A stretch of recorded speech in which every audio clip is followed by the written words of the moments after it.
The Toronto Blue Jays. I love them to death. I've been obsessed since I was 11 and possibly a top 1% fan for 2 to 3 years now, but I am able to say this Dodgers rotation might close the book on this year's fairy tale run. Going into the World Series, this was a topic of discussion for damn good reason. The Dodgers have assembled something of an Avengers-style rotation, and it really is quite incredible. This is all led by the four-headed dragon of Blake Snell, Yoshi Yamamoto, Tyler Glasnow, and Shohei Ohtani. Yes, it's to the point where Ohtani is their fourth starter. I think what makes this so scary is that literally any of these guys could win a Cy Young in any given year. Between these four, they average a 2.73 ERA.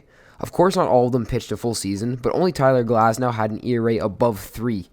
When you stack these guys up compared to the Jays' top 4 starters, it kind of makes us look like the bad news Bears. It's not an awful rotation at all, but Gausman, Yasavage, Bieber, and Scherzer just can't hold a candle to them, to be completely honest. In fact, none of their ERAs even started with a 2.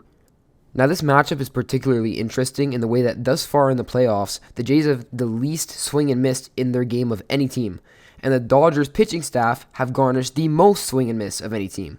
So the story was always there. Which side wins? Contact skills or elite pitching? And while we've only seen 2 games, we've seen 2 completely different stories. There's a version like Game 1 where the Jays drove up Blake Snell's pitch count quite fast, or at least better than other teams have, and knocked him around a little bit.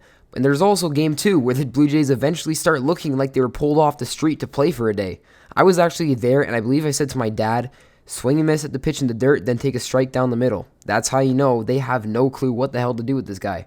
If you're wondering how the Dodgers have managed to put this together, you've either never heard of the Dodgers or just don't care about the offseason much at all, so let's get into it. Before the 2024 season, it was reported that the Dodgers traded for and immediately extended Tyler Glasnow, a phenomenal pitcher for the Rays that was outstanding at his best, but has dealt with health problems in his past. He's also called the sex god for reasons I don't know and maybe don't want to know, so I haven't even looked into it. He is making $30 million this year. Just before that happened, the Dodgers signed Ohtani to his mega deal that to this day still hurts me inside, as it was thought that he was on a plane headed to Toronto to sign. It turned out to be some guy named Robert from Shark Tank. Later that winter, an incredibly talented pitcher named Yoshinobu Yamamoto was posted to the market by his home Japanese team and signed the largest starting pitcher deal in MLB history. And this was, of course, before he even took the mound of an MLB stadium ever. Ohtani is technically making $70 million this year, although he does bat as well, and Yoshi is technically making $27 million this year. Last offseason, the Dodgers signed Blake Snell to another massive deal where he is technically making $36 million this year. Blake Snell has won 2 Cy Youngs in his career so far and is another outstanding pitcher. In case you were wondering, that brings these 4 guys a total cost of $163 million each year altogether.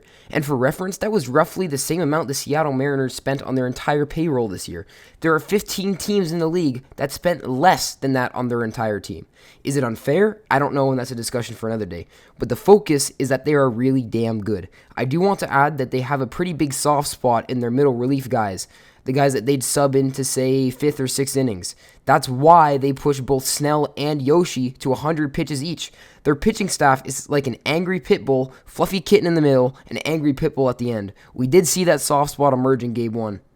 The series is not over, and it's actually far from it. We're tied at 1. But the Jays will need to have a very solid approach for every remaining game to win the World Series. Let me know who you think wins the World Series this year, and hey, consider subscribing.